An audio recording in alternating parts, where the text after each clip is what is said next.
안녕하십니까. 한반도 안보전략연구원 부원장 박성황입니다. 이 앞전 유튜브에 이어서 오늘은 아베 전 총리의 피습 이후 일본이 안전대국 신화가 무너진다는데 과연 어떤 부분에서 그 신화가 무너지고 있는지 그 부분에 대해서 집중적으로 살펴보겠습니다.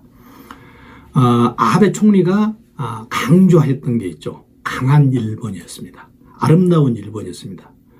강한 일본을 아베 총리가 강조할 때 그 전제 조건이 뭐였습니까? 지금 일본이 약해지고 있다는 거죠.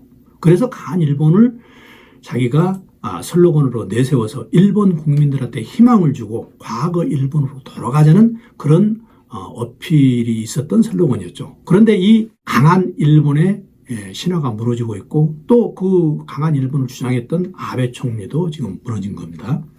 그래서 이 시간에는 일본 사회에서 어떻게 사회 안전망과 이 경제 부분이 무너지고 있는가 그 부분을 좀 집중적으로 살펴보도록 하겠습니다.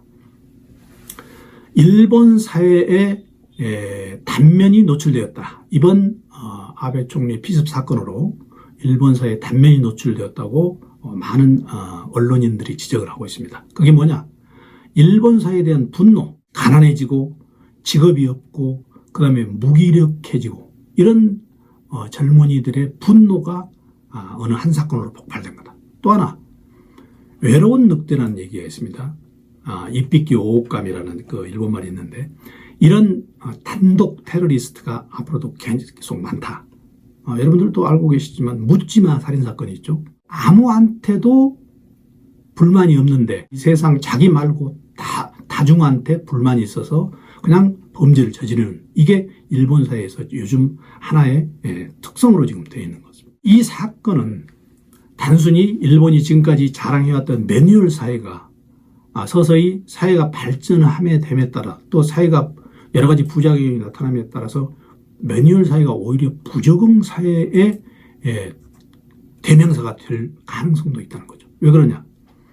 지금까지 일본 경호는 매뉴얼 사회에 의해서 모든 걸 다 대처해왔는데 앞으로 무기가 발전하고 범행 수법이 진화에 따라서 대응하기 아주 어렵게 된다.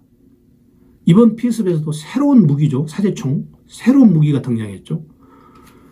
자, 우리가 잠깐 우크라이나 사태, 아프가니스탄 사태에서도 지금 나타나듯이 지금 무기가 바뀌고 있습니다. 무기가 바뀌어서 전쟁의 양상이 바뀌고 있습니다. 헬리콥터가 왼폐지에 의해서 격취되고 있는 게 일반화되고 있습니다. 그래서 앞으로 이런 새로운 무기, 이런 무기 또 경호에 어떻게 대응해야 될 건가? 일본 사회 전체가 매뉴얼 사회가 결국 부적응 사회를 나타내고 있느냐는가? 이건 또 코로나에 일본이 대처하지 못한 이유 중에 하나가 되기도 하죠. 자, 일본의 사회 안전망 일부 붕괴를 조금 더 구체적으로 살펴보면 이렇습니다. 아버지 때보다 가난하다는 얘기죠. 임금은 제자리 수준인데 사회보험 보장료는 인상된다. 사회보험 보장료는 거의 70% 내지 80%가 인상되는데 임금은 10% 내지 20% 인상된다. 20년, 30년에 비해서. 가처분 소득이 30년 전보다 15% 하향했다. 이 얘기 가처분 소득이라는 건 뭐냐면은 자기가 받은 월급 중에서 세금하고 보험료를 제외한 실제 쓸 수 있는 돈입니다. 쓸 수 있는 돈이 30년 전보다 거의 15% 하향했다는 거죠. 그러니까 아버지 때보다 가난했다. 지금 이런 가난해서 일부 젊은이들이 직업이 없고 또 과거를 연상하면서 여러 가지 범인이 나타나는 거죠. 그런 징후가 여러 가지 나타나고 있죠. 묻지마 살인사건 또 오음 진리교 사건. 여러분들이 1995년에 오음 진리교 사건 기억하실 겁니다. 동경 지하철에 살인을 뿌린 그런 사건이죠. 그 다음에 고베 대지진 사건, 동일본 대지진 사건. 동일본 대지진 사건은 특히 지진만의 쓰나미의 피해가 아니고 후쿠시마 원전 사고라는 이건 인재에 가까운 사건도 바로 안전대국 신화의 붕괴의 조짐이었습니다. 자, 고베 대지진도 자세히 생각해 보면 이렇습니다. 고베 대지진 때 단순히 압사해서 죽은 사람보다도 고베 대지진 때 그때 구출하지 못해서 화재로 죽은 사람이 많다. 그런데 일본의 경찰력, 일본의 군인들 동원으로는 충분히 고베 대지진 때 할 수 있었는데 법적 제도가 미비해서 고베 대지진이 많은 사람들이 희망 없이 그렇게 죽어갔죠. 또 구니마스 경찰청 장관 피습 사건, 이번에 아베 전 총리 피습 사건, 이렇게 해서 안전대국 신화가 붕괴되는 징후가 여러 군데 나타나고 있다, 이렇게 말씀드릴 수가 있겠습니다. 또 하나 지금 반인륜적인 사건, 흉악 사건도 많이 나타나고 있습니다. 예를 들어서 애를 더운 여름에 차 속에 놔두고 테마파크에 부모들만 놀다 가서 애가 죽은 사건, 또 결혼을 하자고 그러니까 여자친구를 산에 가서 묻어버린 사건, 이런 사건이 일본에서도 엄청나게 지금 많이 일어나고 있다는 거죠. 이게 바로 다 사회 안전망이 붕괴돼서 그렇다. 가장 최근에 또 큰 사건이 있었습니다. 4월 달에 홋카이도에서 유람선 자체가 침몰을 했는데 당초에는 원래 출항하면 안 되는 파도였죠. 그리고 또 나중에 조사를 해보니까 선장 선원이 자격을 못 갖춘 선장 선원이 많았다. 그러니까 일본에서 과거 같으면은 이런 유람선 침몰 사건은 있을 수 없는 사건이었다는 거죠. 자, 사회 분위기를 조금 더 구체적으로 살펴보면 이렇습니다. 지금 범인이, 이 앞전에 피습 사건의 범인이 41세죠. 근데 41세인데 41세가 20년 전에, 딱 2000년 전후죠.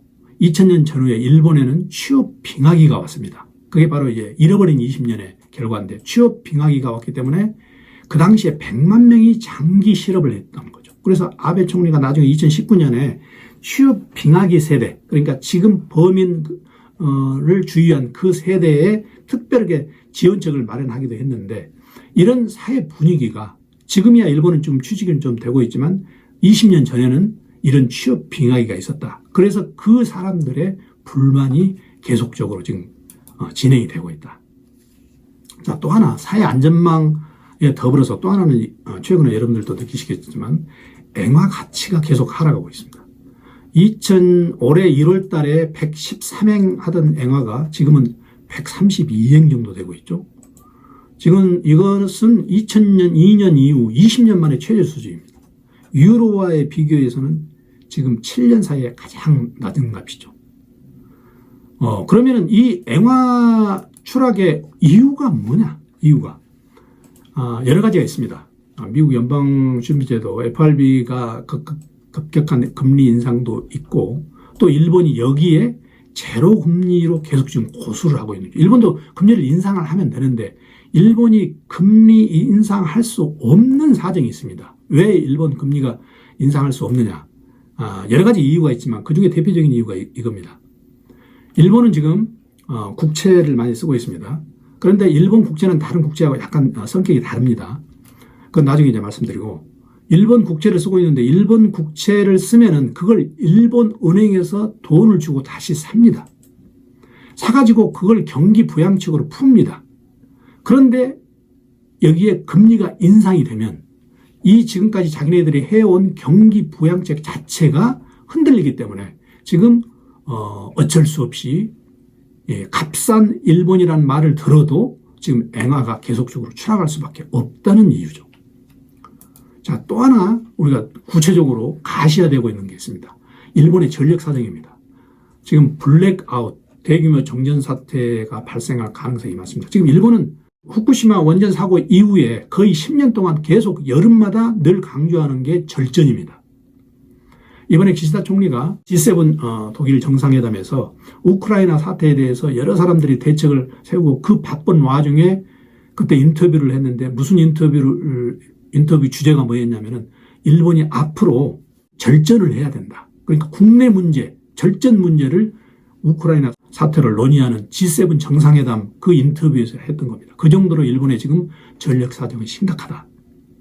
특히 6월 29일 날 수도권에 전력 수급 핍박주의보가 발령됐는데, 이 내용은 무슨 내용이냐면은 전력 공급 예비망이 5% 이하일 가능성이 있을 때 이런 전력 수급 핍박주의보를 내린 겁니다. 5% 이하 되면 위험 상황입니다. 그래서 일본은 이걸 애국심에 호소하는 거죠. 절전을 애국심에 지금 호소하면서 지금 하고 계속적으로 전력 사정을 꾸려나가고 있는 사정입니다. 일본 전력 사정이 왜 갑자기 이렇게 됐느냐? 이거는 후쿠시마 원전 사고 때문에 그렇죠. 지금 일본에는 54개의 원전이 있는데 가동되는 원전은 4기밖에 없습니다. 이 원전 공포로 인해서 원전을 지금 사용하지 못하고 있는데 일본이 2018년 그러니까 2011년에 원전 사고가 나고 2018년까지는 원전 제로 정책을 가다가 2018년에 도저히 안 되겠다. 자기네들이 지금까지 재생에너지 그러니까 태양열 뭐 이런 풍력 이런 걸 해봐서 18배까지 늘렸는데도 거기는 한계가 있다. 그래서 다시 2018년부터 원전 정책으로 유턴을 하게 된 거죠. 그래서 지금은 4기를 가동하고 있습니다만 앞으로 계속 원전을 계속 늘리겠다. 그렇게 일본에서 정책을 잡고 있습니다.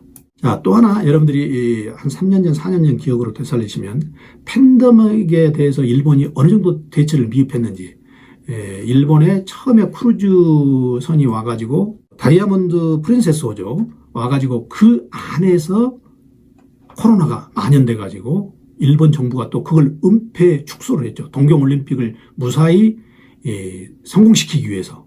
그래서 결국 일본이 전체가 코로나가 만연되는 그래서 이제 보건국가 이미지가 훼손되는 그런 일본의 안전대책 신화의 미흡도 우리가 지적하지 않을 수 없습니다. 결국 일본은 최근 들어서 엔화가 떨어지고 전력 사정도 그렇고 방역 안전국가 지금 일본이 거의 20만 명 정도 코로나 감염자가 매일 나타나고 있죠. 이게 결국 아까 말씀드린 매뉴얼 사회 일본이 지금까지 했던 사스 여기에 대처한 매뉴얼로 하다 보니까 이게 안 되더라 이거죠. 이런 일본의 방역 안전국가 신화도 붕괴되고 전력 경제 이런 여러 가지 면에서 일본이 지금 문제가 있다. 앞으로 일본이 어떻게 대처를 하느냐가 이게 문제인데 지금 당장에 일본으로 가는 관광객들이 이 문제에 대해서 조금 불안해하고 있고 또 내년 7월에 G7 정상회의가 히로시마에서 개최됩니다. 히로시마에서 개최되는데 그 안전대국 신화를 여기서 무사히 경호 여러 가지 문제를 무사히 할 경우에 아마 일본이 새로운 전기를 마련할 수 있을 걸로 보는데 여기에 또 무슨 사고가 나면은 일본은 상당히 오랜 기간 이런 딜레마에 빠지지 않을까 그렇게 생각합니다. 그래서 오늘은 여러분들한테 일본의 사회 안전망과 경제에서 신화가 지금 붕괴되고 있는 그런 사례를 여러분들한테 말씀드렸습니다. 다음에는 여러분들한테 유튜브에서 과연 그러면 일본이 계속 추락하는가 그 전망을 해보는 시간을 갖도록 하겠습니다. 고맙습니다.